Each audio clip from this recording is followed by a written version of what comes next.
Hello and welcome to another edition of Comical Intellect with me, Vinnie Roberts. Today's episode sees the turn of my favourite speaker of them all, Douglas Murray, and hosted by our friend Jordan Peterson. What could go wrong? As always, a link to the real interview will be in the description just in case, and without further ado, please enjoy.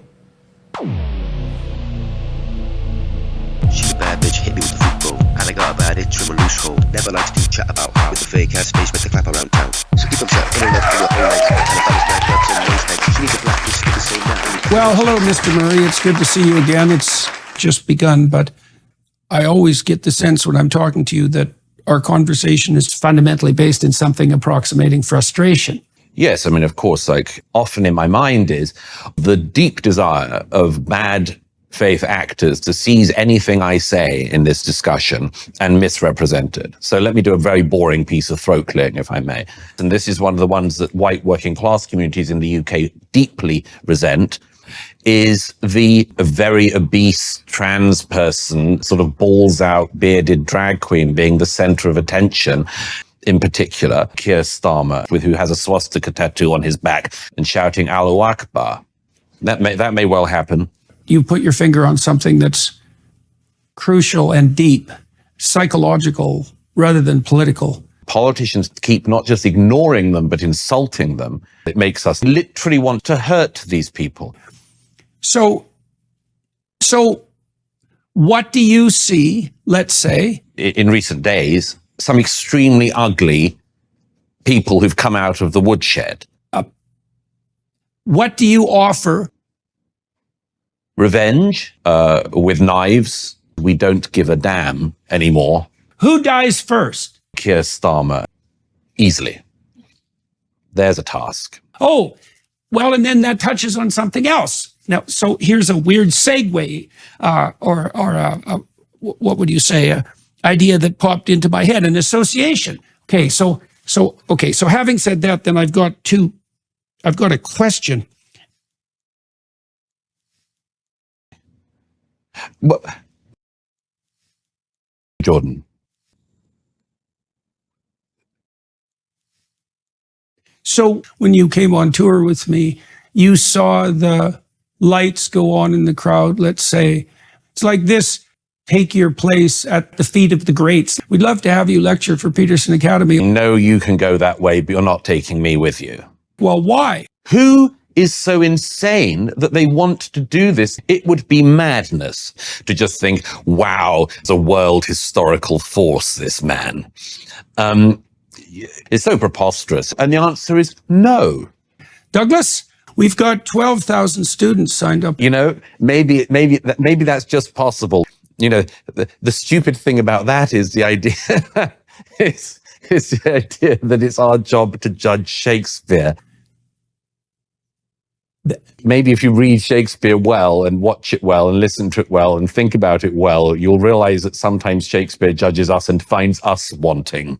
But that's not how things work. This is a deep thing in American society in particular. You know, the call for a great cause. Well, that's the purpose of education, is to prepare yourself for precisely that. No, it isn't. No, it isn't. All of these things point to the same direction. The way down, and the way down we know, and we've all been able to study, and we've all been able to see quite enough of. You have no enthusiasm, you have no hope. And then your life truly is bitter misery. See, this is what happens to Cain, right? When he kills Abel, he kills his ideal. And the first thing he says to God is, my punishment is greater than I can bear. Just a set of stupid and banal lies. Douglas, even if heaven doesn't exist, hell matters. You can bang on all you like. Unfortunately, people know it's a lie, and they get fed up with this stuff being forced at them, because all the time they're noticing the downsides of this. Among other things, it's rude, it's cruel, it's unusual, and completely bizarre. All right, sir. Well, I'm sorry to hark on about it, but it does show absolutely no reason to drag us down into this stupid thing. Okay, let's delve into that. Everything is pointless. All morality is relative. No one's life has any true significance. That's not clear at all.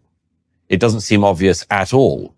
I prefer to use the term a dream which doesn't work, and one that hasn't been thought through at all well and doesn't work and is hideous and ugly and does not encourage people to aspire to anything beautiful or true. Yeah, well, that's the dread abomination of desolation, right, that the theologians warned about. That is so completely inadequate to the task at hand. Well, there's also reliable evidence, Douglas. Well, that would be something. They've just failed at it time and time again. How do you do it? Does anyone know? And the answer is no. So what is it that we should be promoting and fighting for as far as you're concerned? It's a lot of things. One is the force of real evil, and what it's like to be doing something that is evil and being joyful about it is the face of true heroism. The other is, of course, the absolute epitome of unconstrained hate.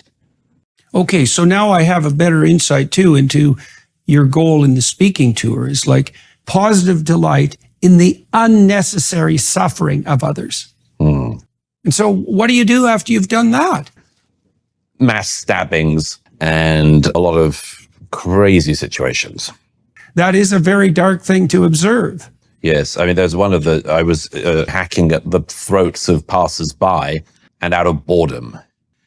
The other is, of course, when it comes to violence, lack of seriousness really about some of the threats, well, frankly, when violence breaks out, I want to be in the middle of it. Fair enough. It seems to me something that isn't inevitable, but is hard to resist. I want to pick up a brick and throw it at a policeman or at a place of worship.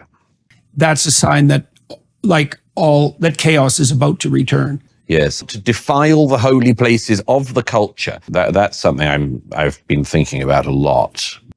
Mm-hmm. I mean, so let me ask you about.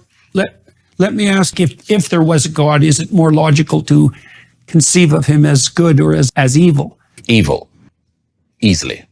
Yeah, well, it's no simple matter. It seems to me that violence becomes extremely appealing. I've been deeply gleeful whilst carrying out acts of unbelievable barbarism. Gleeful evil. Right. Yes, so it's not merely the evil, and it's rejoicing in evil. Yeah, well, let me just explain how I see it. Why do all the holy places keep being attacked? Gleefully pursuing murder and mayhem? Yes, I mean, of course, we don't like unpleasant, ugly, lost tombstones in a ragged urban, dystopia. A mosque was targeted nearby. It makes us literally want to strip their gods from them. Yeah, well, then, of course, the problem with that is, at least to some degree, is that complex of ideas that takes possession of people in the circumstances that you're describing has that end in mind. Oh, yeah, absolutely. Yeah. Of course. Yeah. Of course. Yeah. All right. In the final analysis, does it really matter? It's like, well, does it really matter? I would have thought not. Well, the reason I concluded eventually that it did really matter was because that's the pathway to hell. And you'll figure that out when you get there. It doesn't look that way to me. And we should be able collectively to cut whatever rope it is that they are trying to link us to and pull us down on. Well, why? False adventure, cowardice, weakness, among others. Maybe it's romantic adventure, which is an even better formulation. I'd say yes. Because you and I know when it comes to young girls, 9-year-olds, all sorts of things like that's gone on for a long time that are just alarming and obviously insane and wrong. We're not supposed to say that. You notice this, I notice this. The truth is everybody notices this. It's absurd. Just sit there. But you've been poking your nose into very dangerous places. Just people think about this for a second. The thing is, Douglas... whatever you like to do. Well, why do you want to do that? I can do whatever the hell I want with whoever the hell I want to, with no consequences whatsoever. Which is 9-year-old girls. Right. So I'm not trying to make a theological case, but it's not a mistake. It's not a bug. It's a feature. What? I repeat, what? We're all little children. Really? That's what it looks like, something like that to me. It'll be to never cast an eye in that direction. It's all sweetness and light. I would have thought not, but it's a nice idea. If you are inclined to join us, that would be much appreciated. Otherwise, Mr. Murray, it's always a pleasure, a perverse pleasure in talking to you. Thank you for sharing what you've seen and been thinking about with everybody watching and listening. Thank you, Jordan.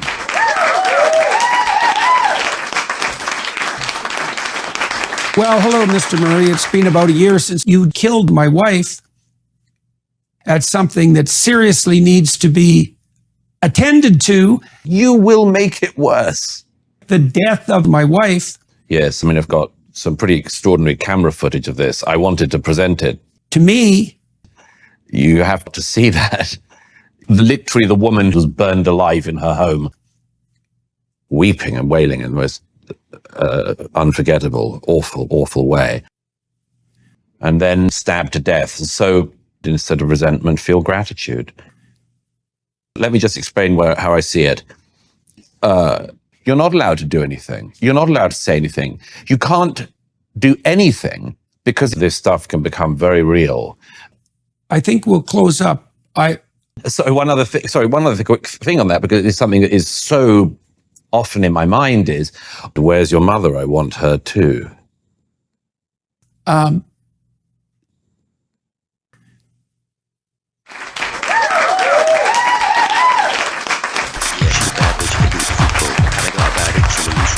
likes to chat about how with the fake ass face make the clap around town. So keep them shut, ain't no love for your whole legs. Or tell her fellas wear gloves and nose pegs. She needs a practice, stickers say now. Only doctors ought to suck in these niggas.